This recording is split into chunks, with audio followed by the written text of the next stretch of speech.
Awesome.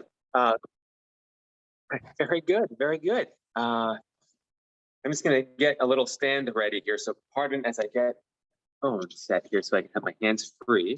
And we can make this as participatory as possible, right? If people want to ask questions, if people want to know, we can do that, right? Very good. Yes, we can. Well, like Vivian said, I'm Dr. Kaveh. I am a couple hats that I wear. Really briefly about me, I grew up in the San Francisco Bay Area. I went to Berkeley for undergrad where I studied engineering.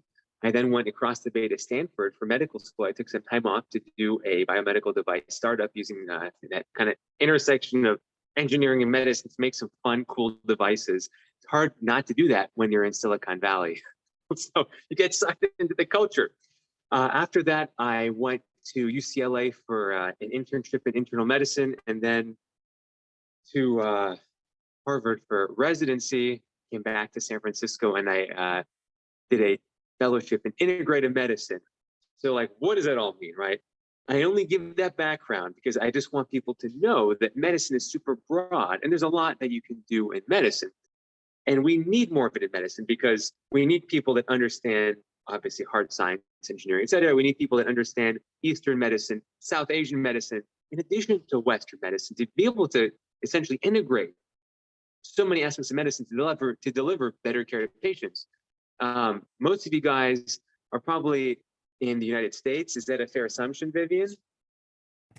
It is, but we're an international organization, so we might have people from all over. Understood. Well, in the United States, which represents a lot of healthcare expenditure around the world, we have a huge crisis. Not only is medicine totally not sustainable, 20 cents out of every US dollar gets spent on healthcare, maybe like 18.7 cents today, but almost 20% of the United States gross domestic product goes to healthcare.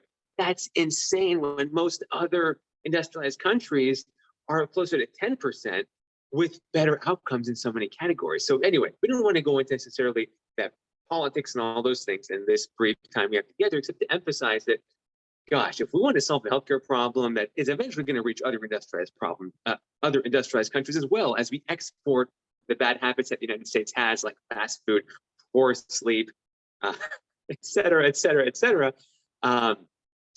Other nations are going to have similar problems, and it's only a matter of time before other large countries that are industrializing, yes, I'm looking at you, Brazil, India, China, have similar problems as well. So we need multi-pronged approaches to solving the biggest problems. That's why I went from engineering to medicine, because I figured the biggest engineering task out there wasn't building better watches or faster laptops. It was solving the healthcare crisis. And if anyone here has been in an operating room before for surgery, I hope you never had to, because it can be kind of an anxiety-provoking experience. There's a lot that goes into surgery, and it's scary. If you don't have to be in the operating room right now, I'm in an operating room right now. Here's an OR bed. It's empty. I would love to keep it empty. If I don't have to be an anesthesiologist, that's great. It means people aren't needing surgery. People aren't reaching a stage in health where disease is now unfixable without literally cutting you open. Why does it matter if you're cut open or not? Because in healthcare, the most dollars are spent in emergency settings. What does that mean? It means that when you're seeing your primary care doctor for a preventative visit, it costs maybe N dollars, let's say. If you're seeing somebody in an urgent care because you fell and you have a bruise on your shoulder or something, that might cost 2N. If you're going to the emergency department because you have a heart attack, that's something like 15N. If you're in the operating room with me, this is an empty operating room. But when an operating room is actually going on with surgery, you have one doctor, anesthesiologist, doctor, surgeon, a circulating nurse, a scrub tech, and a lot of other people making that work. That translates to now costing something like 20. Now, obviously, these are rough numbers, but the point is that we have a saying in medicine that says an ounce of prevention is a pound of treatment. What does that mean? Ounce of prevention is a pound of treatment. So anything that you can do to prevent medical problems means that you don't need to go to an urgent care or an emergency room, or hopefully, no, you can't always avoid it because accidents happen. but then you can avoid coming to the operating room. Hopefully you never had to see me, where we need to connect you to life support, to ventilators like the one behind me, all this, fancy life support medication. Like this is one of the medications we use called phenylephrine, for example. But the point is that you can bypass and hopefully prevent the need for not only costly, but also dangerous care. Anesthesia is not without side effects and risks. That's why we're a little bit late today, because I was dealing with a little mini emergency earlier, because when you're going to anesthesia, your body goes into a medical coma. You have to place breathing tubes to support your breathing to keep you alive. It's not meant to scare people, but it's meant to realize that with the greater medical intervention, the greater the risk of side effects. Does that make sense to everyone? Because having surgery is not benign. Absolutely not. Taking a medication by mouth is not benign. What is benign is preventing the disease in the first place, or using very mild interventions. Like in the latter, so I studied 2 years of integrative medicine, learning about traditional Chinese medicine, Ayurvedic medicine, a whole host of things that I never learned at Stanford. And the beauty of it is that you can complement the things that we do very well in Western medicine, which is emergency care, the operating room. I mean, Western medicine, the scientific method has made incredible advances in medicine, no question about it. But we don't do a good job of preventing all of those emergency things from happening, right? That's where other cultures have so many powerful techniques. Just for example, right? We could go on for, a week-long lecture about it. But just as an example, have you heard of acupuncture? Have you heard of Tai Chi, Qigong, yoga? Have you heard of Ayurvedic medicine or adaptogens like ashwagandha, holy basil, holy basil, Schisandra? I mean, there's a limitless number. All right, I had to make sure they weren't paging me. We're good. Sorry, I had to keep an ear out in case anyone needs me here where I am right now. So what was I saying? How to be able to integrate the most advanced Western medicine we have with what the rest of the world has been doing for thousands and thousands of years very well. That is what makes medicine safer and more cost effective. I'm not saying to be cheap with medicine, but I'm saying to be cost effective, because the United States is the outlier, or Australia, I think, is quite close if I remember, in spending, but we're an outlier, if not one of the most, in unsustainable medicine. People are just dying faster than they should be and costing the system way more than it can handle. And that's why we need innovative solutions. And the operating room is the unique place in medicine where people are coming in, because, like I said earlier, medical coma, breathing tubes, life support medications, and it's very expensive. It's not sustainable, and we're doing it on people that are younger than have traditionally ever needed surgery, and it's largely preventable in many ways that patients don't recognize. So I want to take a pause there, because I know we started kind of late, and I want people here to kind of soak that in and maybe ask a little more clarifying questions, because a lot of this stuff people know, but they don't actually see it practiced or see, what does an operating room look like? Because remember, this is not only dangerous, it can be life-saving when needed, but it's, like I said, very expensive. And if you knew how many patients have needed surgery and not been able to get it because literally it costs too much, or they can't afford taking 4 or 6 or 8 weeks off from work because they require that much time off from their surgery. Like, for example, if you're like getting shoulder surgery and your job is to work in an Amazon, facility lifting packages all day, you're not going to be able to do your job until your shoulder heals. So there's many costs that go into surgery, even more than just the check that you write to get the surgery done. So with that said, I don't know if we have to end. I do need to take off in 10 minutes. I need to be out the door, but only in 10 minutes. I apologize. It's a very challenging time here for me, but can I answer questions about that little crash course of what is medicine? Where are we going to medicine? And if you're interested, what would you want to see medicine like? Where would you see yourself part in medicine? Go for it, Vivian. Absolutely. Well, actually, we have a question from Dylan. Dylan, if you'd like to turn your mic on and ask a question. And if anybody has any questions, feel free to open up your mic or tap in the chat. Hi, doctor. Thank you so much for coming. So my question is, I totally agree with your philosophy and what you're saying, even though I haven't experienced it much myself, like it makes perfect sense. So what do you recommend for someone who's in medical school right now? Like how can they approach their medical career knowing what you're doing? How can someone who's not, a practicing doctor be able to tackle those types of issues? So that's exactly what we're doing here. Why I didn't want to do a PowerPoint, because there are infinite PowerPoints. You can go on Wikipedia, you can read everything you want about everything in the world, but to actually experience it is what patients don't and students don't really appreciate, which is why I always advocate, number one, for shadowing doctors and experiencing what they do. This is what I try to do with my social media here, where I try to answer questions actually in the setting where those questions are relevant. Because like I said, I'll give you my personal example. I used to read textbooks in medical school and internship and residency and fellowship, and I couldn't retain anything.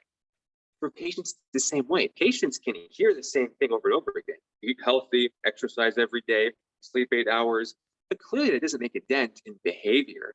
And if we have a challenge in medicine, it's addressing patient behavior.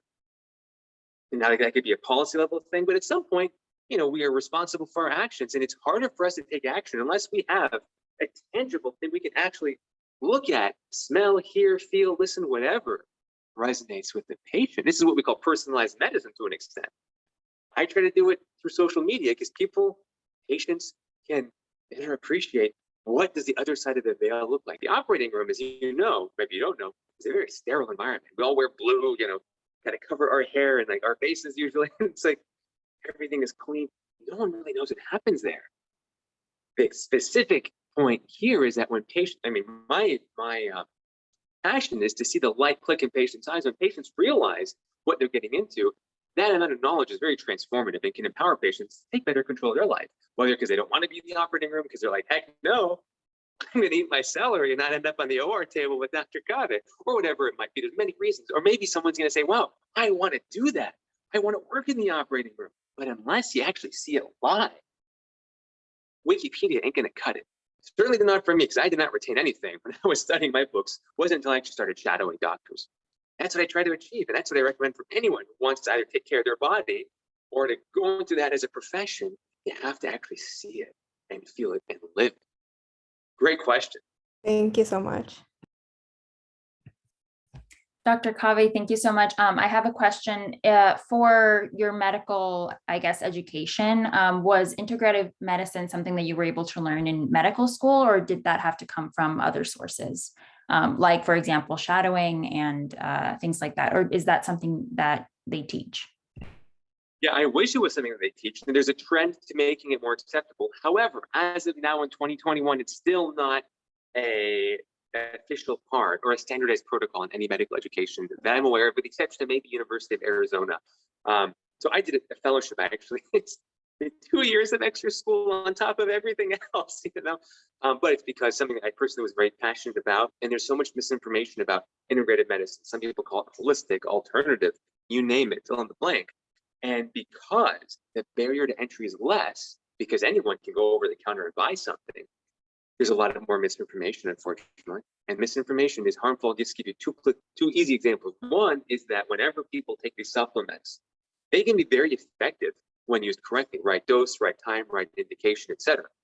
But did you know that there's no formalized standardization for the majority of the supplements? And people don't really know what's in the supplements. So there are just so many examples. Just the other day, I was reading a report on CNN about an essential oil that was laced with some bacteria. I forget the specifics now, but it's not uncommon to have these outbreaks where a benign plant, mineral, vitamin, whatever, has something that was not intended to be in there in the first place. So you're always taking a risk anytime you put anything in your body: the air you breathe, the water you drink, the food you eat, or the supplements you take. The other thing, which is actually more interesting, is the psychology. What happens when you pop a pill? Turns out that from the studies we have to date, which are mostly associative studies, there's some ethical boundaries to really doing good randomized clinical trials. But when patients take pills, they are less likely to make lifestyle interventions to do what the pills are doing. So, for example, you're taking a pill for cholesterol, patients tend to be less likely, not all, but most, or many, will then not pay attention to the diet. they'll gain weight, they'll exercise less because, quote, the pill is doing it for them. And this has been studied now. It's not just conjecture. So that's why integrative medicine has potential, but can also be abused when not used by trained professionals. Thank you so much. And just kind of like a follow-up question, I guess, as patients, given that medicine ends up being a lot of, doctors just giving you pills to solve a problem, how can you approach a meeting with a doctor to say, ask them to introduce some integrative medicine, or is that even a possibility in the US? Absolutely. It is becoming more and more of a thing. There is unfortunately a bias when someone has spent 20, 30 years learning to do something a certain way. It is hard to teach an old dog new tricks.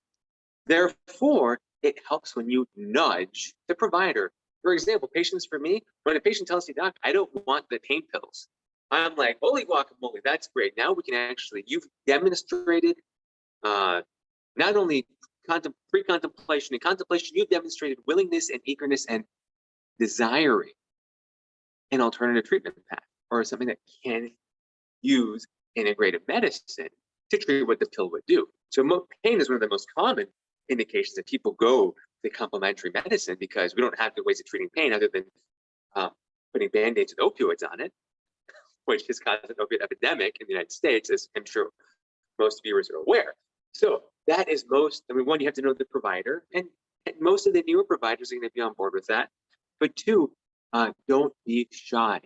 Obviously, you don't want to talk over your doctor, but the more of a participant you are in your care, the better care you're going to be able to take care of your body. And that is what I recommend. Do not be the passenger in your health, because nobody is a bigger shareholder or stakeholder than you are. Nobody. I care about my patients. I love them. And at the end of the day, I'm not going to go home with the same medical problems that they have. Right? Absolutely, absolutely. We also have a question here in the chat. It says, how do you combine integrative medicine with anesthesia? Wow, what a great question. Well, there's only like 3 of me in the world right now, but before patients go into surgery is a valuable window of time. It might be 5 minutes, 10 minutes, 20 minutes, it might be 30 seconds, but you have to adapt your toolbox to whatever that patient is going to best resonate, or whatever will resonate best with that patient. Oftentimes it's learning breathing techniques, how and when to use them. Today I had a young child who I did not want to dope up with, powerful psychoactive medications to calm them down. We did breathing exercises. I had an extra 30 seconds to do it. Remember, the challenge in the Western medical model where it's production, which if you don't know what that is, you should really shadow a doctor. You know what it is, because that is our number one stressor, having to put patients on a conveyor belt, which is not fair to anyone, especially the patients. So how do you artfully integrate these things limited time? Anesthesia is, before surgery, not many people want to join me in a kumbaya circle, let's put it that way. So it's learning, what can you do? Personally, I call patients the night before to get a little bit of extra time, educating them about what to expect, because expectations paint our reality, especially around medicine. And then also before surgery, usually it's breathing. Sometimes there's some supplements that we can use. It's a little bit touchy because before surgery, you're typically not supposed to be taking any supplements because they can cause complications with surgery. So that's why you really have to know when and where to use different modalities. But it's an art and a science, and it takes training. You can't just go to Wikipedia and say, oh, melatonin is good for this, turmeric is good for that. Let's just take those before surgery because I want the antioxidant activity to help me. No, absolutely not. I hope that answers your question. It is 30 past the hour. I think is this our scheduled end as well, Vivian? We have until 8. But whenever you need to go, just let us know. I do need to take off now. I do wish we had more time. Unfortunately, another reason why you need to shadow doctors, because not all doctors are the same. People that work in the operating room have a different life than emergency room docs, than internal medicine docs or family care docs or OB-GYNs. And there is a difficulty in achieving work-life balance. And medicine isn't easy in many ways, even after you finish your training. I finished training years ago and I'm still struggling to, juggle so many things. So I really want to thank everyone who's here for taking a step to empower themselves with knowledge to be the best they can be when they want to, whether you're going to medicine or STEM or anything else, you guys are doing the right thing by learning by experience. I totally commend you. Keep it up. Remember, textbooks can only get you so far. Secondly, I would encourage you to check out, what is it? The word for this, shameless plug, right? It's like, keep up with what Vivian's doing. She's doing great things. If you haven't already checked out my social media, check it out, because I try to give an example of what medicine is like, especially in the operating room. Like I said, no one really goes in the operating room unless you need surgery. And just FYI, fun fact, usually when you come into the operating room for surgery, they're giving you medications like this one. Hold on. Like this one. Oh, I can't even get the right med. This is, I think I have one in here. There we go. We give you medications before you ever come into the operating room, like this one here. It's a very powerful medication. It's called midazolam. I don't know if you guys can read it because I think the camera focus might not be there. But the point is that, because patients are usually freaking out before surgery, I don't blame them, right? But it's easy to do what we call chemical handcuffs, or just chemically sedate them with medications like midazolam that literally are sedatives. Like, have you seen Jurassic Park when they shoot the T-Rex? They're shooting them up with sedatives. We, in a more humane way, give it to patients before surgery. And I'm not saying it's bad.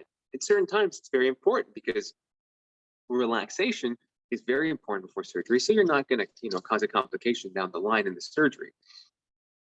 But the point is that it also gives you amnesia. So when you come into the operating room, if you've been given that medication, you don't even remember typically what happens in the operating room. So even if you've been in surgery, you probably don't even know what you experienced because you didn't remember it. So putting all the metaphysical questions aside there, check out the TikTok. And if you have questions, ask me. You can always DM me on Instagram. I try to keep up with every question. Might not be always on top of it, but I try to get back to you as fast as I can. If you have ideas for what you think would be educational for yourself and for others, feel free to hit me up there, because I purposely don't want to go back into the medicine ivory tower because I spent way too many years there, and it doesn't do a good job of democratizing medical education. Social media can do that. That's why we're all here. And oh, sorry guys, one message I need to check here before, pardon.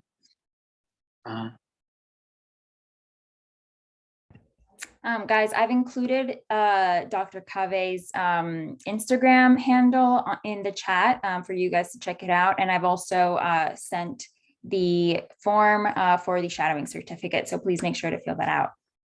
Fantastic. I was just going to say before I go that if you do want a faster response from me, just mention that you were in this webinar, and that'll kind of like bring it up to the high. So when I get somebody helps me with all the questions that I get, they'll be able to filter those and make them a higher priority flag for me, because you guys obviously taking the time to learn a lot. I want to make sure your questions get answered. With that said, Vivian, thank you so much. Everyone here, remember that you can accomplish amazing things. I'll end by saying this: under anesthesia, when the brain turns off, our self-placed inhibitions go away. We're still learning from neuroscience what these self-placed inhibitions are, but they are real. When you go under anesthesia, they kind of go away. And I've seen patients do remarkable things, everything from like superhuman strength, which I never would have believed before in those patients, to calming themselves down in ways that are really remarkable and just show what the inner potential is of all humans out there. So if for all scientists out there, people who are here, I'm guessing are all going to fall in that category. Remember that you can do a lot more than you've probably ever been told. Especially women or people from other backgrounds that aren't typically represented in medicine. There is so much that you guys can all crush out there, because in the words of Thomas Edison, I've never met someone so foolish I can't learn something from them. Not saying you guys are foolish, but everyone has a remarkable piece of a puzzle, and in something as complicated as healthcare, where there's a million things going on wrong, you all can make a significant contribution. And I hope you all take something away from this and feel empowered to do what you want. Thank you all. Thank you, Vivian, and thank you for those questions. Please feel free to hit me up in the social media platforms, and just let me know that you were here so that it rises higher in the priority list. All right. Thank you so much, Dr. Kaveh. We loved having you and hope to speak to you soon. Yes, pardon the delay. I appreciate you understanding that. Take care. All good. You as well. Thank you so much, guys. Thank you everyone for coming. Again, please make sure you fill out the certificate form just to make sure that you get your your certificate for attending, and we'll see you next time. If you have any questions, I'll stick around, so feel free to ask me.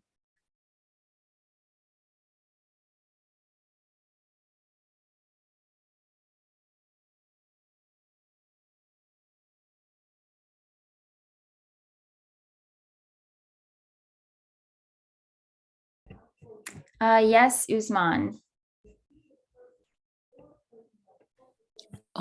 Hi, I wanted to ask, how does this count as like if we keep attending these and we accumulate hours, so how does